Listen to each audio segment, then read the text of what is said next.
Hi everyone, it's your girl Tina Elisa. Welcome back to my channel.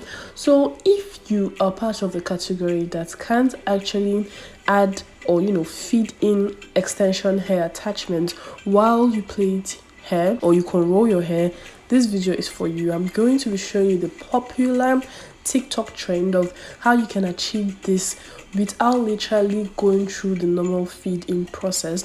This is very easy and simple, so click on that subscribe button, click on that bell icon to get notified anytime I upload a new video. So first of all, I'm just smoothing everything, making sure everything is smooth. And I already braided the back. That is what she wanted. Go subscribe to her YouTube channel at House of Fevy if you're into fashion. So first of all, I start with cornrowing the hair. That's how you do it, okay? This technique rather, is very safe, especially if you don't like the pull and the tension of directly using an attachment. You can choose to use a hair wax or any type basically, but still this is optional. But I use this to make sure that my part is very smooth and clean. Or you can use this like an edge control or twisting gel, whichever you have available. So I'm just going to be removing this part in front, then cornrowing the back, and later just stick right through the video. I will tell you why you would see why I actually removed that first part. So I'm just going to be cornrowing the hair. That's just the first step. That's what you're going to do first. You cornrow the hair. So this technique is very efficient, especially if you are new to feed-ins, Ghana weavings, those hairstyles that you have to keep on adding extension hair.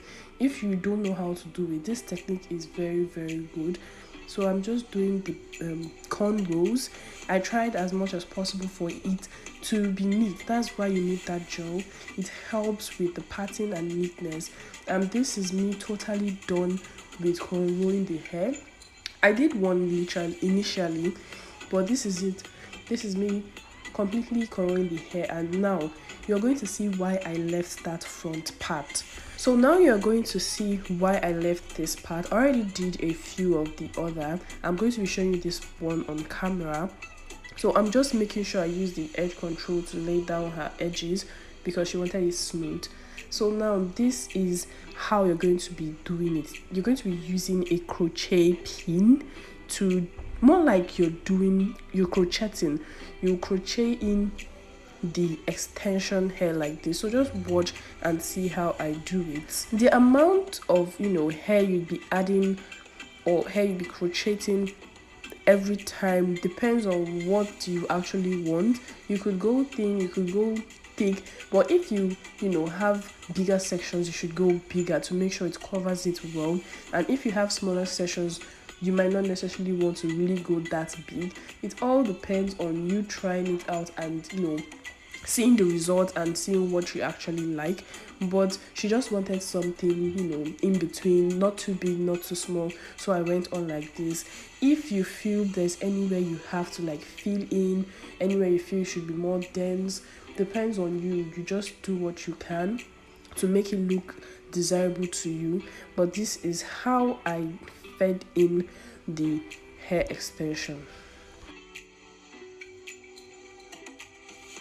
Also, when crocheting this thing in, you want to make sure that you are gentle as possible. That's the essence of this technique, to make sure that everything is achieved nicely with little to no breakage, okay? That's why I recommend this feed-in technique. It is very good because there's less tension on the hair and literally less breakage. You don't want to be forcing it out.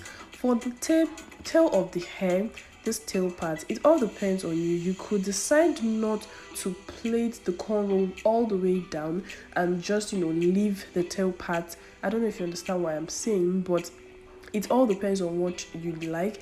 You could try either ways, and then whatever result you get and the result you're comfortable with, you can stick to that. But for me, I'm comfortable with this, and this is me totally feeding in and crocheting every part that I felt needs to be. So I will just start up here to cornrow.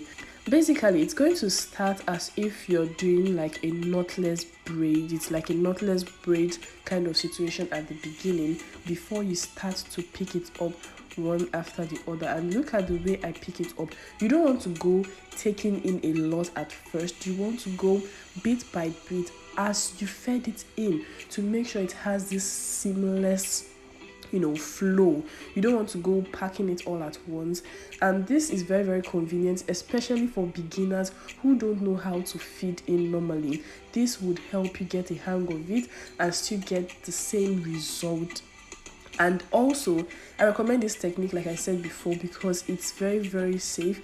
It doesn't put that much tension like if you were to feed in.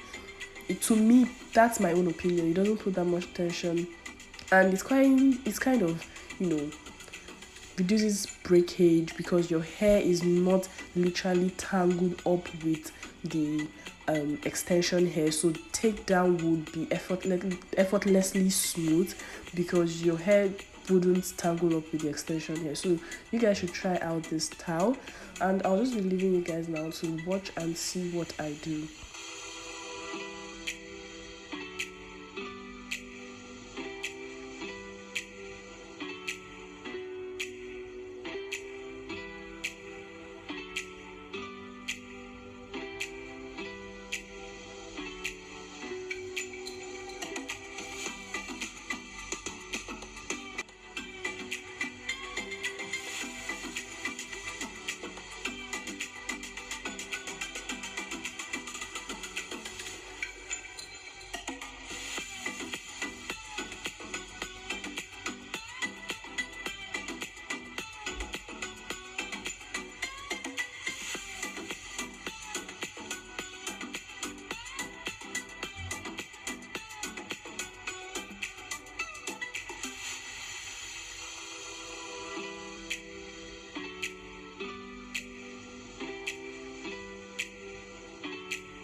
So that is it for this technique.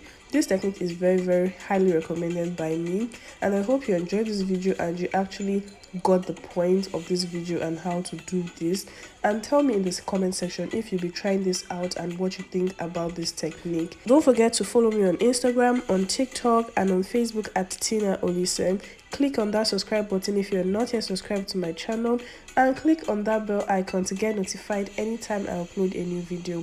I still remain your girl Tina Olise, your #1 natural educator. I'll see you in my next video. Bye.